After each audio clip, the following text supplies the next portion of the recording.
My name is Elder Hugh Davis. I've been an ordained elder in the Seventh-day Adventist Church for over 12 years now. My home conference is the Lake Region Conference. That's where I grew up, and that's where I was introduced to the faith. And I have since moved to the Midwest, the great Midwest, and have served with the Mid-American Union Conference for the past 4 years and have now associated with 6 different conferences within Mid-America territory. I have a great appreciation for the Central States Territory and Allen Chapel and some of the other churches within our territory. And I'm blessed to be able to serve as the Associate Director of Communication for the Mid-America Union and Digital Media Manager for Outlook Magazine here in Lincoln, Nebraska. I want to start with this scripture, Jeremiah 29:13. You will seek me and find me when you seek me with all your heart. There are many people out there nowadays who are looking for or we're looking to have questions answered, and those questions still are in line with the Bible. Their questions may be about depression, they may be about mental health, they may be about a number of different things, but they're asking questions and they're seeking answers, and those answers can be found online. They can be found in your church's online ministry. But let me ask you these 3 questions. As you go into 2023 and you're sitting in your board meetings or you're sitting in your communication meetings and you're meeting with different people, think of these 3 questions. Is church an event for a couple of hours each weekend, or is church a way of life for 168 hours per week? When the pandemic was upon us, if we didn't have to ask, we didn't have to ask these 3 questions. We were pushed into an area of ministry that we weren't ready for. Things radically changed. But now that we have endured, praise the Lord, you've endured, you've made it through. We need to take a step back and ask ourselves some questions as where are we now and what radical change in ministry is about to move forward in 2023. And I think that is going to be engagement. We've been so focused on getting online. We've been focused on pushing things out, but where's the engagement? Where is that taking place?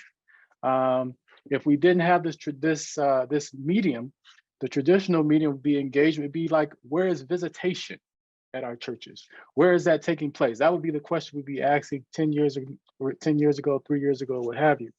But online is just as important to have visitation. It's just important to have engagement with those who are online. And that's what we need to be starting our focus as we go into 2023. So how do we foster engagement in our church and online? This is not the time to regress back to pre-pandemic tactics, but move forward with the knowledge we have gained and use it with traditional methods to win souls for Christ. Because that's what we're trying to do, right? We're trying to win souls for Christ. So the next question, when did the church become a program to watch? Think about that for a second. When did the church become a program only to watch? We're competing with thousands of other programs, thousands of other media outlets who are all online right now.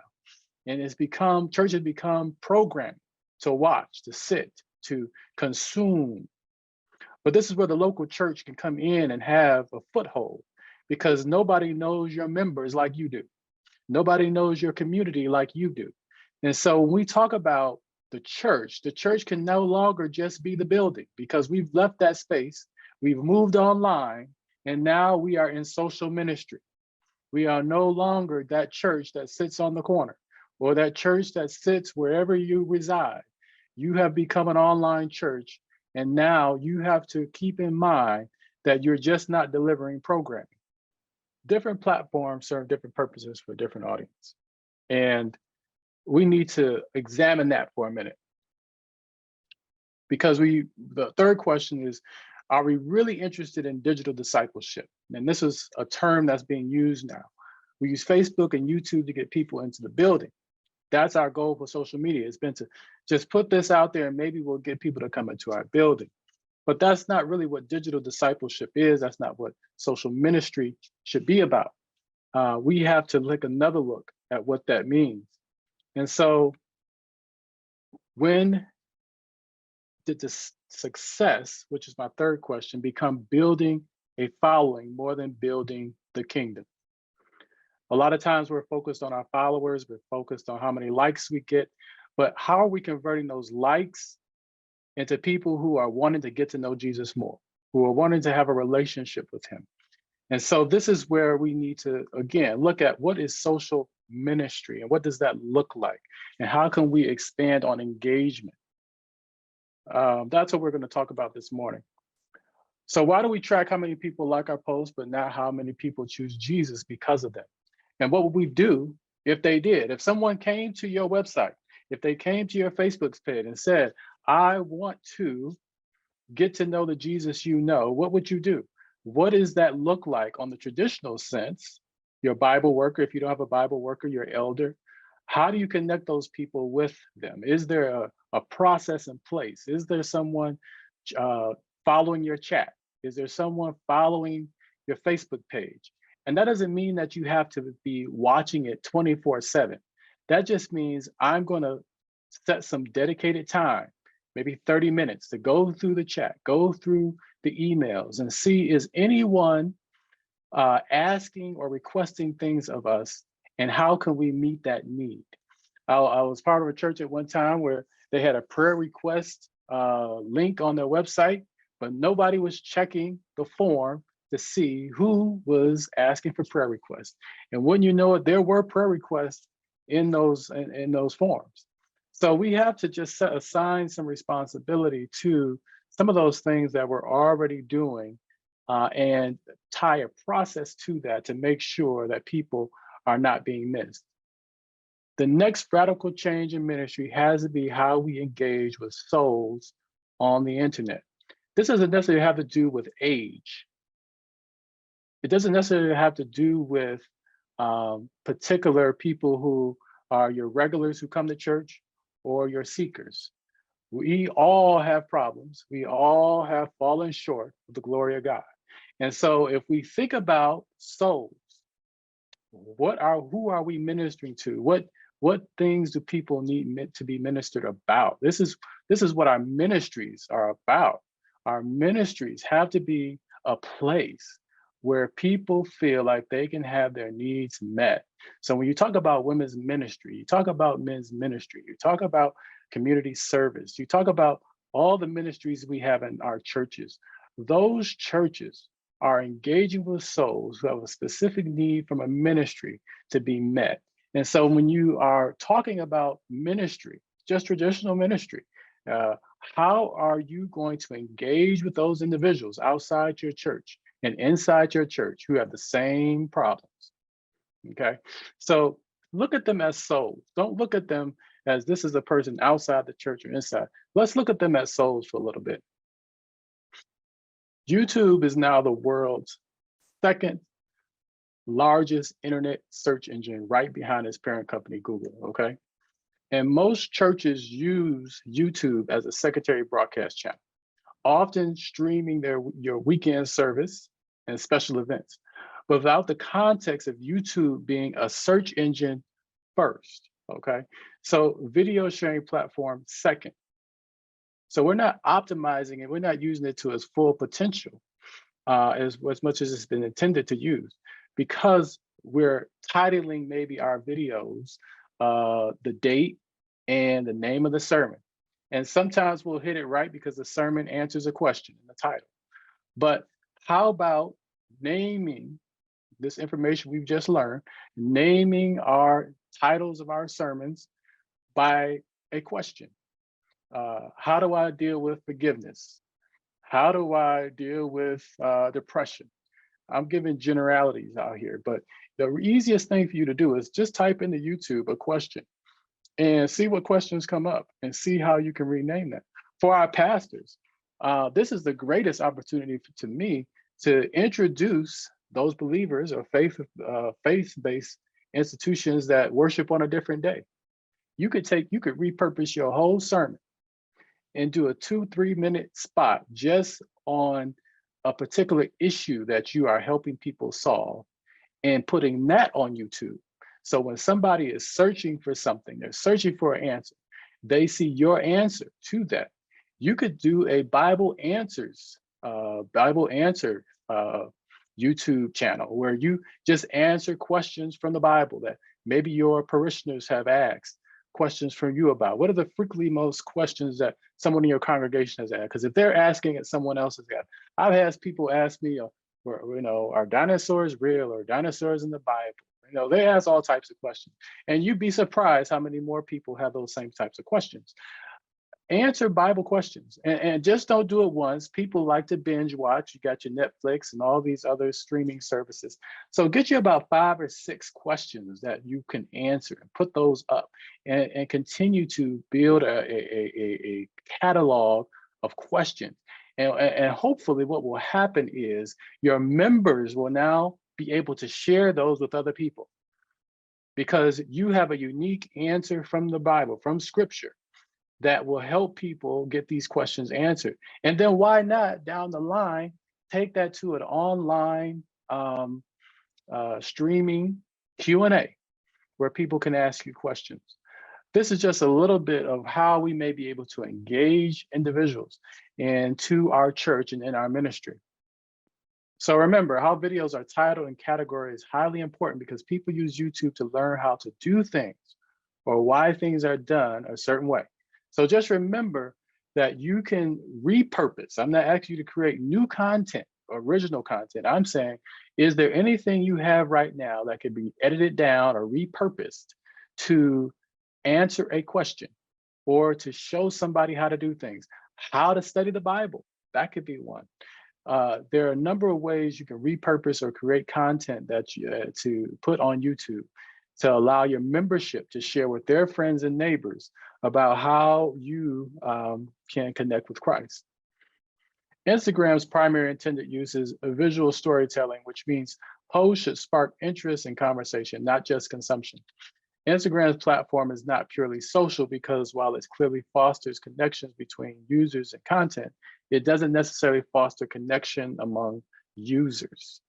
So what am I saying here?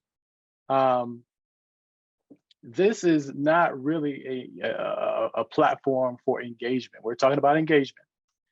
If you're marketing your church, maybe you're on Instagram because you're trying to market, or you're trying to reach a certain demographic and you want to have a presence, go right ahead. If you have the personnel to do it, go right ahead. But keep in mind that this is not engagement. This is purely marketing and allowing your church, and not using marketing as a bad term, because I have a marketing background. Marketing is just meeting a need. You see that you have a number of young people and they're on Instagram, and you want to be a presence for them there, do that. But don't confuse that with engagement, in terms of if that young person, or that your youth or a young adult has a question, and how do they do that? So even on Instagram, in the bio, is there a link that you can take them to on your website to say, hey, we have a youth group, we're going to meet at Starbucks, we're going to meet somewhere and get together just to hang out? Is there a way to connect them back to the church, to engage with them in a traditional method or some online method? It could be whatever way you feel is best to connect with them.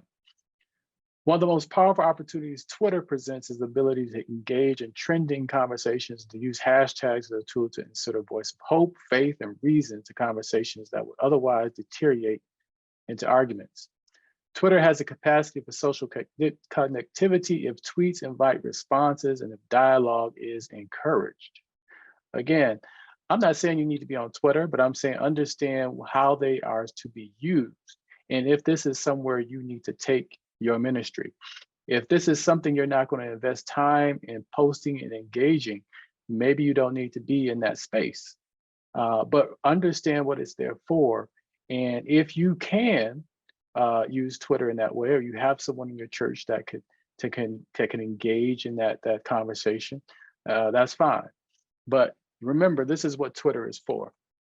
If you're too busy to engage, you're too busy to post. Okay, so you have to be able to engage people on whatever platform you're using, but you have to have a strategy. Twitter should be viewed as a place where conversation rules, all within 280 characters.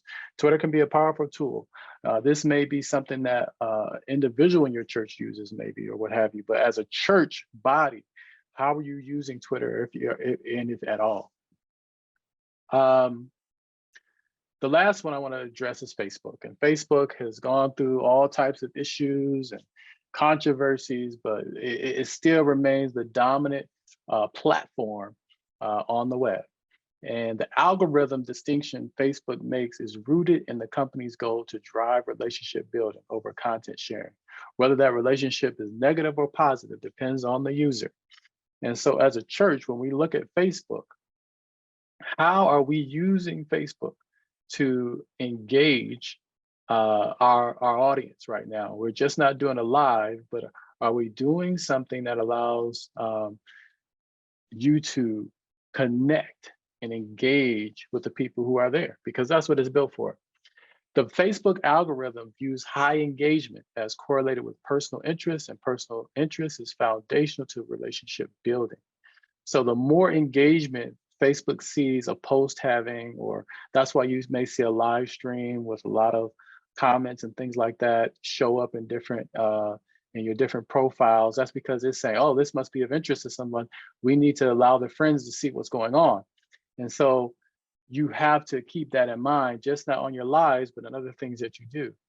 Many church organizations use Facebook only to share content about their ministry, and the page isn't the place where ministry happens. Ministry requires conversation and connection.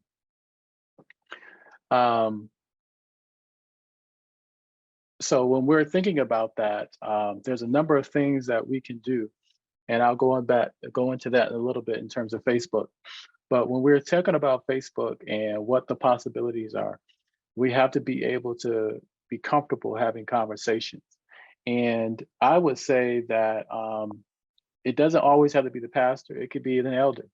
I would say that my introduction into eldership at a young age in my 20s was primarily because another leader older than me shared that I was already doing some things they thought elders were doing in terms of visiting people or connecting with different people and things of that nature. And they liked what my spirituality would look like. And so over the course of a lot of discussion, I didn't feel I was ready to be an elder, but because of their mentoring and pushing, I said, you know what, I want to try this out. And I would say the same thing. We talk about a lot about our pastors and needing more pastors, but we need more elders. And I would encourage us to reach out to people in our congregation who need to be mentored into eldership. And as they're mentored into eldership and they're mentored into understanding what an elder is, and you grow their spirituality, these could be powerful people to help you run your social ministry. And so think about individuals who are young adults, young professionals, who understand social media, but they just need to be encouraged that they can be used in eldership to help in ministry. And so keep that in mind. It did wonders for me, and I'm blessed that they did that, because I've never looked back and always appreciated the role that I serve as elder in various capacities throughout the different churches where I've served. We must keep our eyes on the horizon to reach the vast sea of people who are searching for an authentic experience with Jesus through an online church community. Authenticity is where it's at. People are really looking for authenticity. They're looking for people who are real, that are having real issues, and they are looking for people with real answers.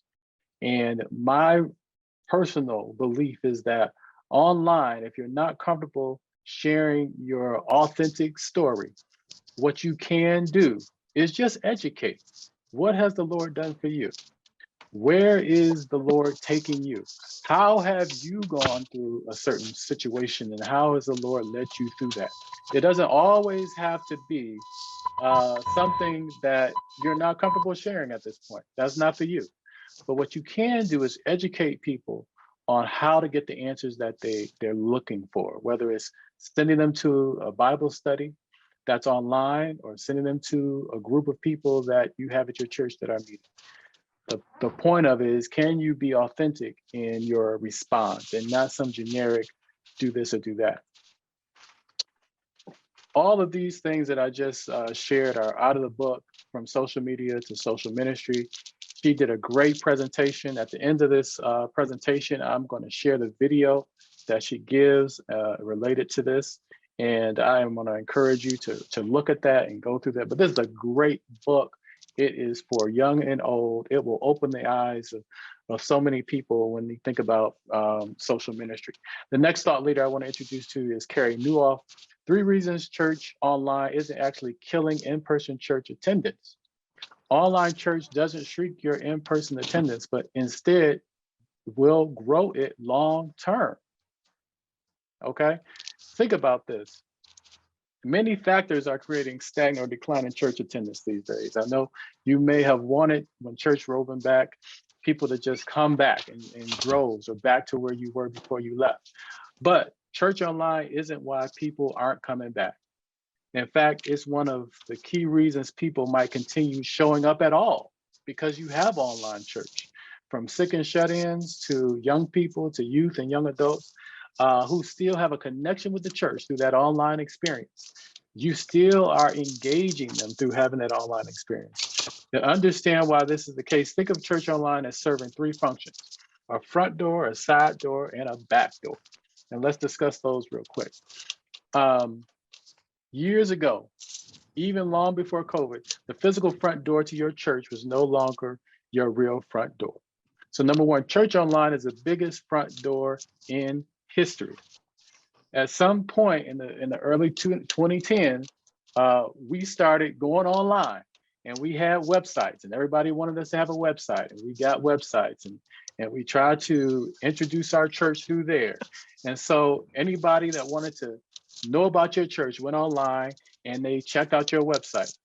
So for years now, almost everyone who attends your church for the first time has already been to your church online. These pages, I will tell you, are still relevant. They're still relevant.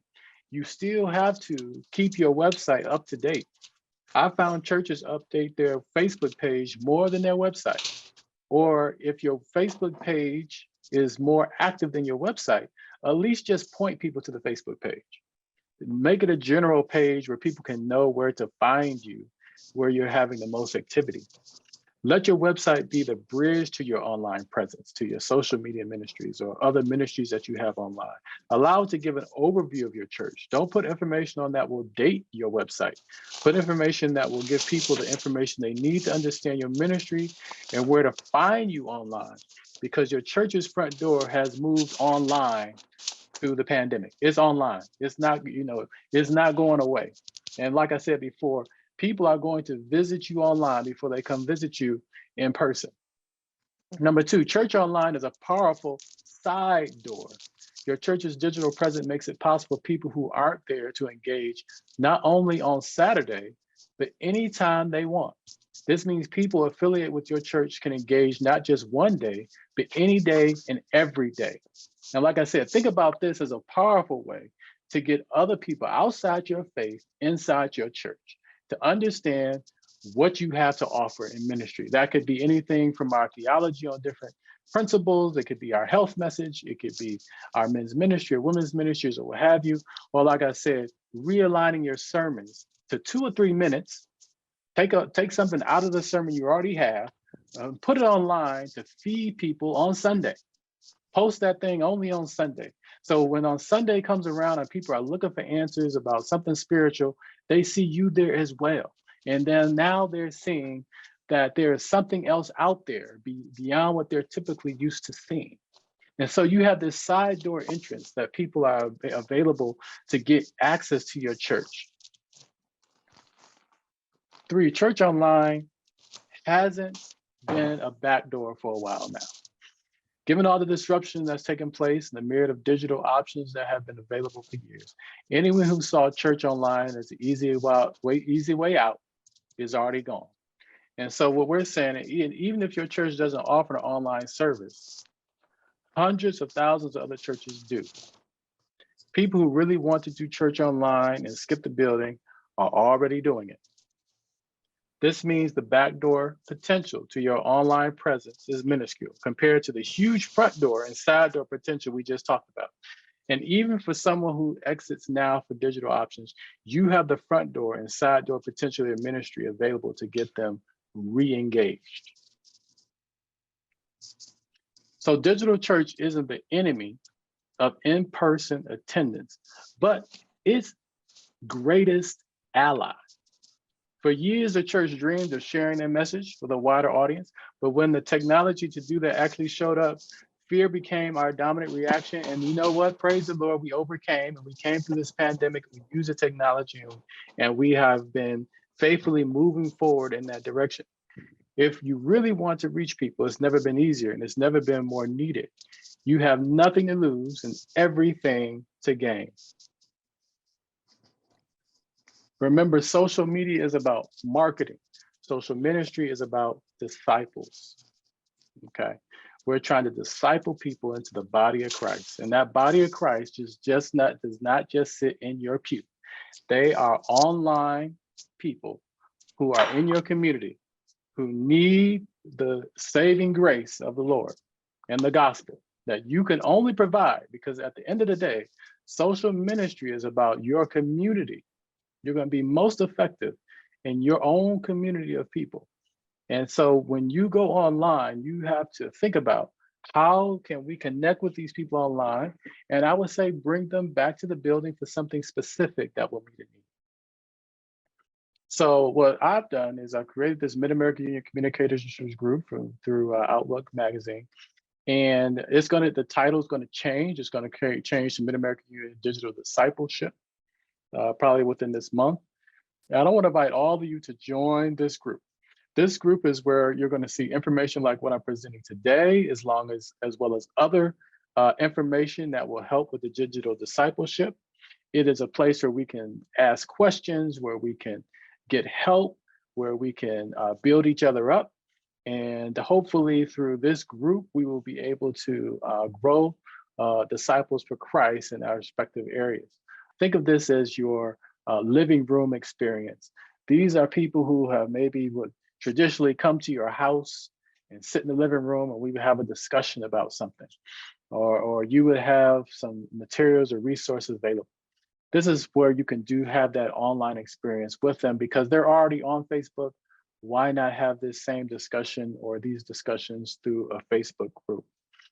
You can easily do this by going over this video shows. If you go to the menu and you go to group, you give the group a name, you can make it public or private. I would say private, and give it a name, and you can invite members to it to join your group. And if you you can always go back and change if it's visible or not.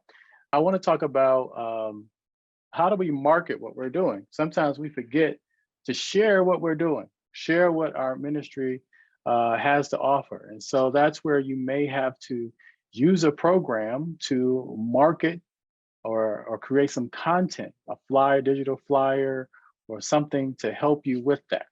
Canva is a great tool that your church can use, and you can get it for free, the premium features for free through Canva. How many people are using Canva already? So if you're using Canva already, great. If you're using the free version of it, or you didn't know about that, that is a great tool, a great option for you to use it. There is a link I'm going to share with you. This is the letter that you need to write. It's been used 3 or 4 different times, and out of those 3 or 4 different times, everyone has gotten the premium account. Nobody's been turned down. So if you click on that link in the chat, it will allow you to see the letter and draft one for yourself. You have to be a 501c3, and so this will, so you will have to get that information from your treasurer. But I'll do a little demonstration real quick for people who haven't. You can, it has all different types of templates and things of that nature. What I did was we're in Canva now. And so I looked up church flyers and I found this flyer and I said, oh, I like this flyer.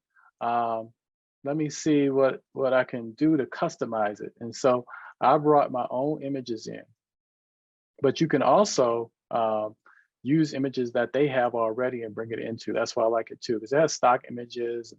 and different things that you can use. But so I want to use my own images. So I brought this images in here, and you can edit the image. And it has a really nice feature called background remover. And so when I click that button, if I've shot this photo right, it will remove the background. So if you shoot it right, it'll look nice. You can add different pictures here if you have them. But this is a very powerful tool, very easy to use. And if you ever needed consultation on that, you can feel free to contact me about that too. But there's a whole lot of subsets of things you can do here, from documents to Instagram posts, Facebook posts, invitations, cards, postcards, all types of things. It's 2023. Everybody should have a professional headshot. And a professional headshot does not mean you have to go to JCPenney's or some store and get these shot. You can do it yourself. Just keep these things in mind. Avoid distracting backgrounds. Do something that use some lighting. You can don't use a flash, and you can diffuse it. So you could use a piece of paper towel, or you could use some sort of tissue paper and just put a rubber band around that and diffuse the light so it's not so hard. When you use a non-distracting background, that allows the designers and different people that you may use to create this to cut that out very seamlessly, or like you saw what I did, because it wasn't a distracting background, it was easy for me to cut it out in Canva. And so that's why you want to do it on a wall that has a contrasting color of what you're wearing, but nothing that has a whole bunch of patterns or things like that behind it. Contrast helps differentiate your subject from the background. Get off the wall. A lot of times when we take these pictures, the person will just back up right on the wall, and then we take the photo. That's going to create a hard shadow sometimes. It's not going to create any differentiation. Get them off the wall. Have them take 2 or 3 steps away from the wall, and then take your shot. Focus on the eyes. Sometimes tell people to tilt their head up or down. Shoot from above sometimes to give you a different perspective. If you smile or laugh, people will generally smile. There's some people that most of the time this works, sometimes it won't. But remember to ask people to smile, or you smile back with them. And try not to take the same shot twice. Try and get a different angle, a different perspective. And when you get back, you'll appreciate that, because you're probably like, oh, I wish I had asked him to do this, or I wish I had asked him to do that. Take your time. If the person has graciously given you several minutes to take their photo, get the best shot you can get, so you don't have to ask them to come back and do it again. But anybody can do this. Now that phones are so good now, iPhones and Samsungs and Google, I mean, as long as you have a phone, you can do this as well. Just keep these principles in mind. It's usually not the gear, but the skill of the photographer that makes a great headshot. So self-evaluate and learn from every shot. Be critical of yourself. What worked, what didn't work. Practice, experiment, and look at the angles. And so you don't have to get a professional photographer. You could practice with someone at your home, or you can practice with some people at church. Maybe you take new pictures for 2023 of your officers, or take new pictures of your pastor, or your elders, your deacons, your ministry leaders. Set up a time. You can get an LED light, or you can go on Amazon and find an LED light. Those aren't hot or anything like that. They can be used multiple times. Find a nice LED light. You can get it less than $100, or you may have light. You probably have lights already. Get that light, set up a nice little place in your church, and just have everybody take new photos and practice with that, and use that as a way of introducing everybody to who does the different ministries in your church. And if they have questions, how do they get in contact with those people? Another tool that I use is Animoto. Animoto is a tool that used to edit video very seamlessly. It's almost like Canva, except it's for video. And so this is my go-to when I have a quick video or advertisement I need to do. It has a lot of different templates. You can, when you use these templates, they already have the text there. They already have video stock images you can use. It can almost use just about any video you put in it. And so you can place your video in there, add it to the template. Very easy to use product. You can use the free version. The free version will put Animoto on the bottom, but it's not that expensive if you want to use it and test it out for a month or whatever. Remember, this is a different way to market what you're doing or introduce people to what you're doing online. Trivia Maker is another way to engage people online through games. We still like to play games. We still like to socialize. You can do that online. And you can also do that online as a way to introduce people to your church, but also to bring people back to your house of worship. So Trivia Maker, I've used it a number of different ways. I've used it for Sabbath school with our early teen class. It has a trivia game that you can create yourself. I base it off of the Sabbath school lesson. And being that they probably haven't looked at the lesson, I create a lesson that's fairly easy for them to do so we can have a discussion later. It has pre-assigned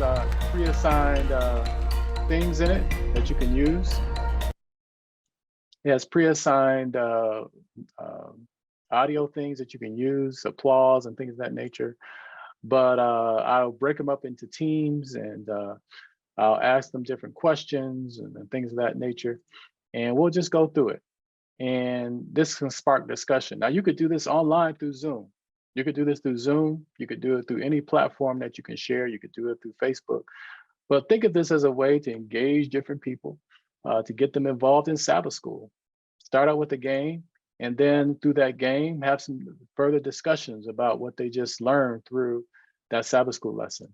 Another way I've used it is, and the church said, this is a Family Feud style game that I've created, and I'd be happy to share it with you, as well as the process in terms of what it takes. So what we did was we asked our members during the 11 o'clock hour to go to a forum during potluck or during after church and answer some questions about things that you would like, some Family Feud questions that people would ask that were related to the church. A dish you can count on being at potluck. Name an animal insect you wish had been saved on the ark. Name something you smell before you buy it. Name a Pathfinder law. These are different questions that you can come up with. And once you save it, you can play this game online. You can play it in your church. But in terms of engagement, I'm saying, why don't you bring some people online to play it, to let people see how it goes? And this may garner some interest of people wanting to play it live in person. So you're getting both, it's like a hybrid. You're getting both audiences together. You're allowing people online to have some fun with it. And then you're saying, hey, the third game out of the best out of three, we're going to have the championship round at the church. And so why don't you come to the church for this live session? And that could be your social. So when we do and the church said, you can I usually break it off into teams. A dish can count on a potluck. And so people have to go through here. They go through here, just like Family Feud, they answer the questions and thus forth. So it's a very easy game to play. The last one that Trivia Maker allows you and you can make your own game. So I'm saying I can share the games I made with you, or you can create your own games. If you do the free version, you have to use the games they use. The games they have typically are good too. Like there's a Christmas one that you could play or what have you during that time. Wheel of Wisdom is more like a Wheel of Fortune type game. You bring it to teams and you pre-make this one as well. So you would set the themes of the games and the rounds. 2 ways that we walk or live, and you've already got the answers. So you have your teams broken up. They can spin the wheel. If they don't go bankrupt, they guess a letter. The letters are all up here, and they choose a letter. If they don't, they go to the next team member and spin the wheel again. They can solve the puzzle, or when they get enough money, they can buy a vow. These are very easy to set up, very easy ways to engage your members and something social, but also learn as well. I use this sometimes for Sabbath school as well, because as they are learning something through here, they are able to probably apply some of what they're learning through that Sabbath school lesson. But if it's not for Sabbath school, it's just for fun, have some fun with your members online. For those who are, I don't know if we have any individuals who use Photoshop or Adobe Premiere, some of the more professional graphics programs. This is the site to be, Envato Elements. The links right here. And so these are things that allow you to bring some professional level graphics to your marketing. And so they have templates here already. I use it quite a bit, and you've probably seen some flyers and things like that made from different people. Now, so what's happening is they may click this church flyer here, and it's a Photoshop file. And what it gives you is a file with all the layers, so you can customize this to put your pastor there or your ministry leader there. You can change the logo. It's fully customizable. And so some of the hardest things to do is to come up with a theme. So I would say this is the advanced version of Canva. You need to have Photoshop and these professional programs to use these. But Canva, you don't need any professional services. You just need to have an internet connection, a good internet connection. You need to have the graphics that you want to use available and photos and things of that nature, and you're ready to go. This is for people who really want to get down and connect and create things for themselves. It has different sound effects that you can download. It has different presentation templates, video templates that you can use. And so it's a great tool if you really want to take it to the next level, but you will need to know Premiere, After Effects, Final Cut, DaVinci Resolve is the other video program that can use these. And if you are using these and you say, I don't want to go full-fledged with this and purchase this at all, feel free to reach out to me. We do have this account through the Mid-America Union. I'd be happy to share one of the templates with you. Just reach out to me, and so you could test it out for yourself and see if it's something that your church would want to do. I'd be more than happy to do that. Lastly, as we close out, I want to ask you to think about who is managing your social media presence. I know some people are tired. They probably said, you know what, I've gone through 2 years with our social media, our live stream. I need to take a break, and that's okay. But what we need to think about is, did you set up an additional admin for your social media presence? It's always good to have 2 or 3 people as admins or content creators to your social media presence. I've witnessed it all in 2022. People who left the church, they were the only admin, and once they left, they did not leave any credentials for people to get back in. And it's hard to get Facebook to reassign those accounts. They are really leaving it up to the users to make sure they have a process in place to continue to manage their Facebook page. So I would go back to, if you're a communication lead, make sure that you have 1 or 2 people who are set up as admins, or content, 2 people at least be admins. And then you don't necessarily have to have everybody be an admin on your site to contribute. If you go to Facebook and you go to this professional dashboard and you look at, let's see, where is it?